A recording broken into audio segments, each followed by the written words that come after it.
Can we talk for a minute about our Integrating Heart and Mind workshop? Absolutely. I'm excited. It's coming up in the fall of 2024.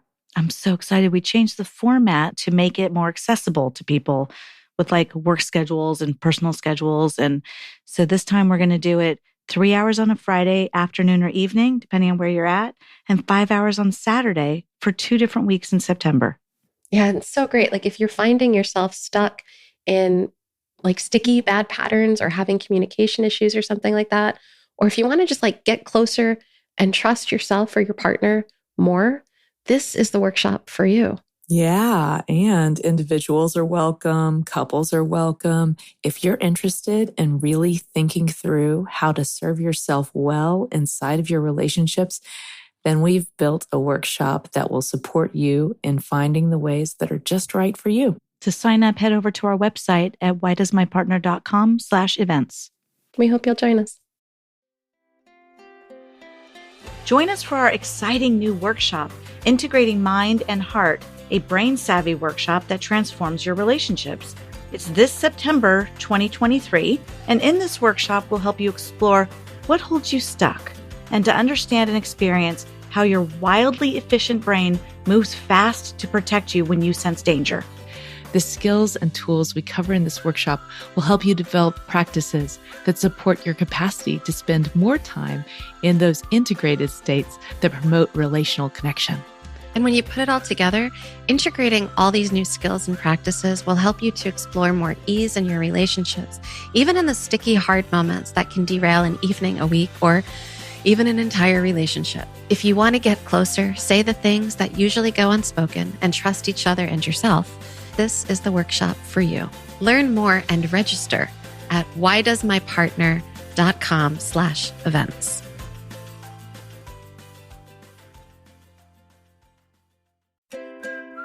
Welcome to the Why Doesn't My Partner podcast. I'm Jules. I'm Vicky. And I'm Rebecca.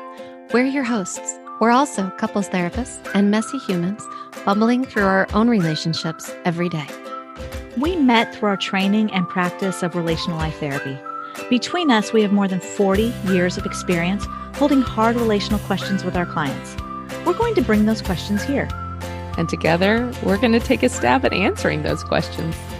This podcast is not a substitute for therapy. If something you hear in this episode stirs something deep within you about your relationship, reach out to a couples therapist in your area. We also love to hear your questions, so don't forget to go over to whydoesmypartner.com and leave us a question of your own. Here's today's question. Doesn't my partner want to go to therapy? There are so many reasons for this one. It's awkward. It's intimate. It's vulnerable. It means something's wrong. You're being freaking controlling. Yeah, controlling. You're making me go. Don't make me do this. Resistant to controlling is common. They don't see the same issue that you see. Yeah. Why do we need it? Yeah, for sure. It's expensive. I don't want to invest in that. Yeah. Oh, there's nothing wrong here. We're fine. I mean, like we can keep going with this. I was going to say there's a lot of reasons. All of the Should we reasons. just list the reasons and then we'll like end this episode? Like We should give them list the reasons. These are all the reasons your partner potentially does not want to go to therapy. Yeah. And I really get all of that. I didn't really want to, I was super resistant to therapy. So like I really were. I was super resistant. So I was married before and in a really bad time. And I did end up going to therapy basically because I had tried literally everything else I could think of. I thought it was stupid. I got into a fight with my therapist about feelings and whether or not they were important because I thought the whole thing was dumb. And it was super awful. You know, I mean, it totally saved my life and transformed my belief about what therapy is. And I ended up going to grad school and becoming a therapist because of this experience. And that doesn't take away that the first 3 months was like basically me dragging myself there because I hated it. I hated the vulnerability of it. I hated, I'm very stubborn. Yeah, I was really stuck and very stubborn. So I just kept going, but it was not a pleasant experience, not in the beginning. Right. And I think couples therapy, having been both an individual and couples therapist for a lot of years now, I can say couples therapy is weird feeling. Mm-hmm. Mm-hmm. You've never sat there in a room and talked to a person, much less a stranger, about your problems before. So I totally get why it's a bit of a hard sell. Mm-hmm. The most intimate of your problems, like the deep, get in there and find the thing that like keeps coming up over and over and over again. And that's the one we're going to get really real about. Totally. Yeah. God, that usually has to do with like money or sex or kids or like cleaning or time or something or really important. Childhood trauma. Yeah. It's like, it's the stuff that we don't want to sit with because we're like conditioned to not, like, you don't sit with the stuff. You kind of brush it off and you keep going. Mm-hmm. Well, and how many people out there, I love that you said childhood trauma, Rebecca, because how many people out there, two things, either don't believe they have any, which I think would be rare. And two, even if they know that they had it, may not believe it's affecting them today, which then still gets us back to why do we need to go? Like, I don't see the reason to go, but childhood trauma is big. True story here. When I was starting to do a lot of my own trauma healing work, there was this brief conversation with my mother where she was like, "Oh, we don't have any of that." Right. So there's these just the ways that we're held and informed about what is and what isn't, what does and what doesn't affect us, and not every like the hard things that affect some of us don't necessarily affect others. Right.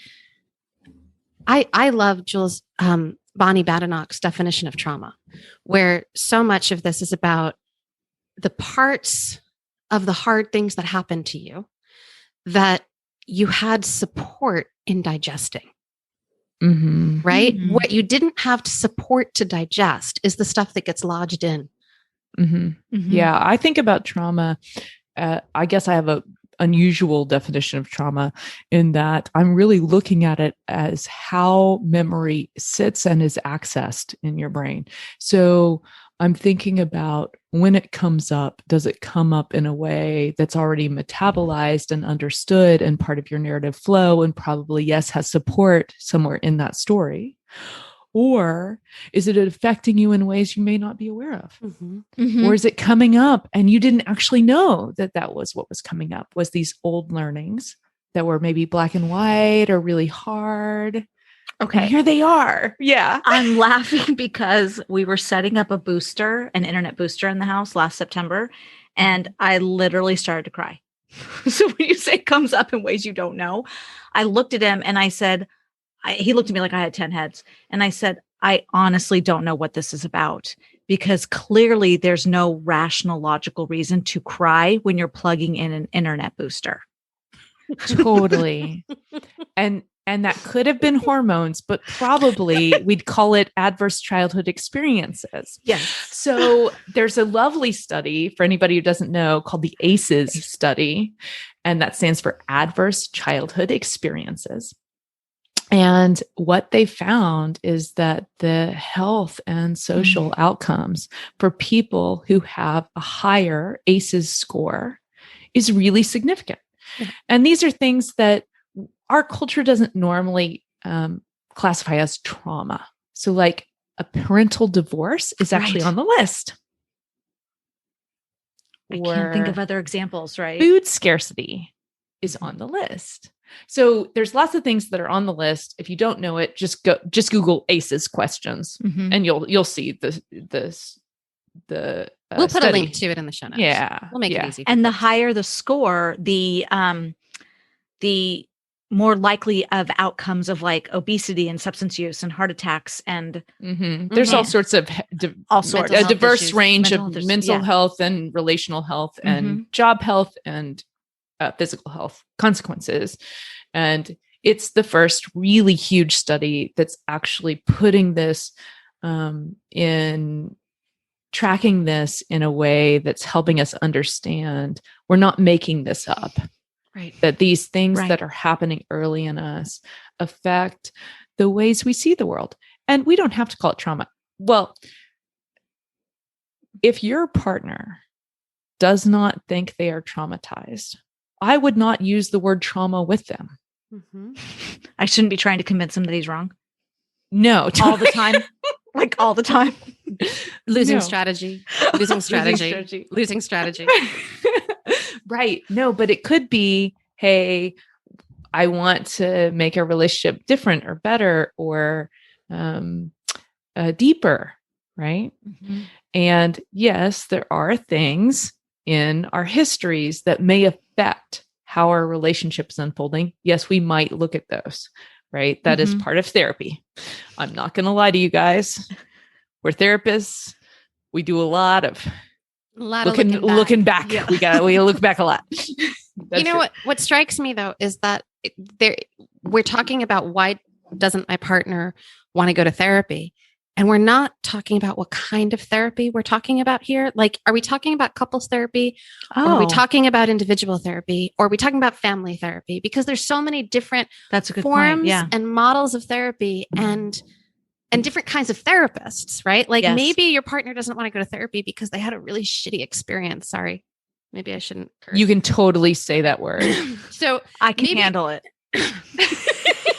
Well, then good. We're fine. Right. But maybe they had a pretty awful experience and that's why they don't want to go. And maybe they don't want to go because for them, it doesn't feel like such an issue. But now if you leverage, well, it's a really big issue for us and for me, and we're at a breaking point. If we don't do something about this, that might be different than you need to go work on you. Well, and I'm also thinking because even we have questions about all the things we started with, these are all the reasons why your partner might not want to go. And then I get curious as to why do you want your partner to go? So Rebecca, similar to what you're saying, if you can meet your partner's resistance with curiosity instead of defensiveness, of with all due respect, rather than asking us, ask your partner, why don't you want to go to therapy? What are your concerns? What are your fears? What do you think is going to happen? Because maybe our entire answers on this podcast are off the mark. Could totally be. And another thing I'm thinking is to get clear with yourself about if it's a request or if it's a demand. So requests are, I would like this, but I'm going to be able to tolerate my disappointment if you say no. Demands are, this is what I really... did when I brought my husband into therapy. It was like, we're at a breaking point. Oh, well, yeah. And we either do this or this is where we need to go.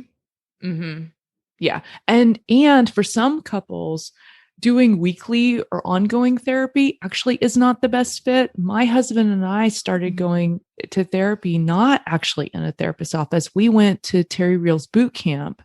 That's the same boot camp that the three of us host now.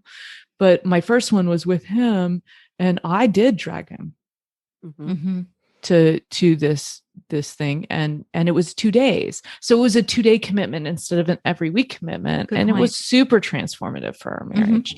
And he said, oh, the next time the year came around, he was actually the one who said, hey, we're going to that thing again this year, right? Because it was so helpful. It was transformative. Yeah. Because it was so transformative. Yeah. So, and we went again and we went again. We've been many times. So this is like, I just want to highlight something that you guys are saying of like, what kind of therapy? It could be a lot of different kinds. So you could do it in like a workshop-y way, or there are a lot of therapists, Vicki and Rebecca, I know you guys both do this, and I do too, where we do intensive therapy, where it's 10 or 20 hours in a really short period of time. Or you can do the regular weekly kind for sure. And I think maybe broadening how we're looking at what therapy could be for you could create invitation. right? Yep. And then I think you got to get clear with yourself. Is it a demand? And if so, how are you presenting that information? Are you doing it with consideration, with kindness, with clarity?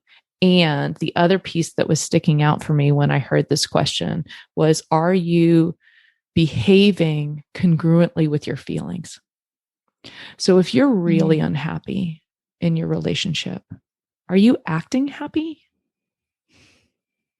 Because that would send the message then that, what do you mean we're not okay? It sends a mixed message. It seems like we're fine, like I don't, this isn't really, I'm not digesting it. It's not getting through.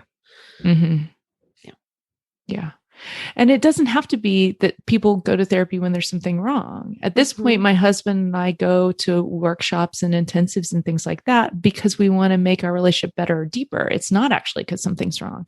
So sometimes we might go and the ask is not about, look, we got to do this. It's more like, I'd love for us to explore this aspect of our relationship. Would you come do this workshop with me and see if we can make things even cooler? My husband and I keep going. Like we started going many, many years ago, and we keep going because it's this really special place for us now. Right. And it's not something we go to very often. Like we go maybe once every 2 months or something like that. Maybe it sometimes even spreads out or gets a little closer or whatever. But it's a really comfortable place where we could really just deepen how we see each other and know each other. You make it sound so beautiful and inviting. Because it's gotten that way. Right. It wasn't always that way.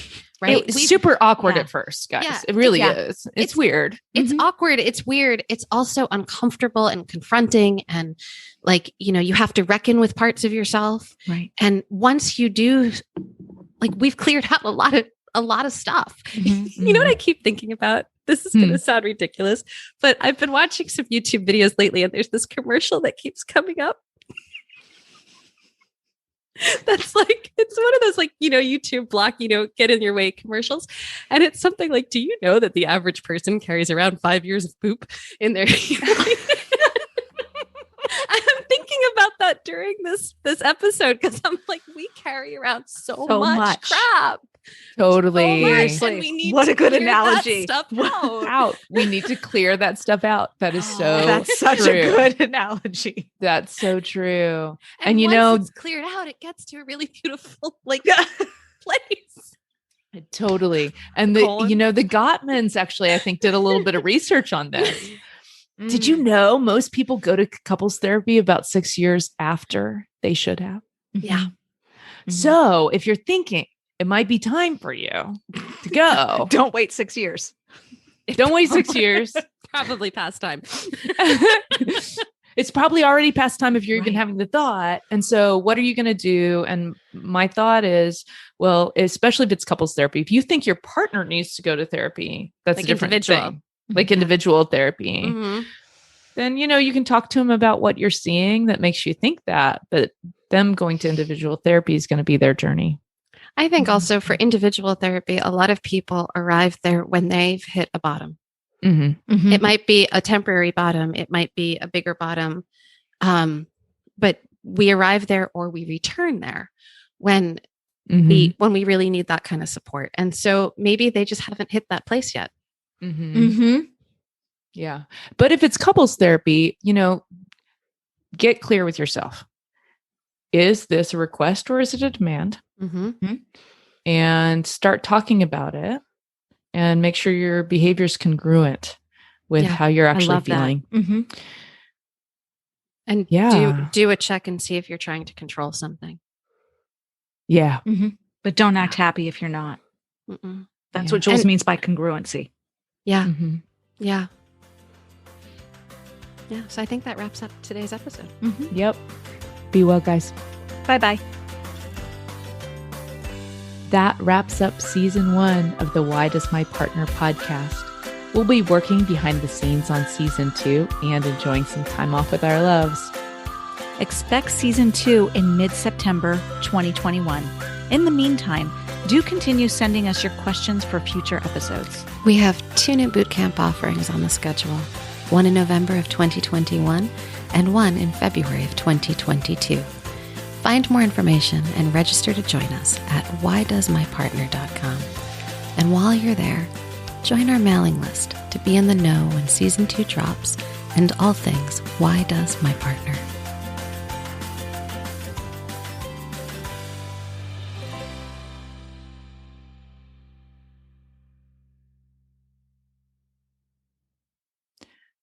That wraps up. See, Yeah, just breathe for a minute. You're fun. Love you so much. Have a great summer. You have to try it again. It sounds so corny. It does.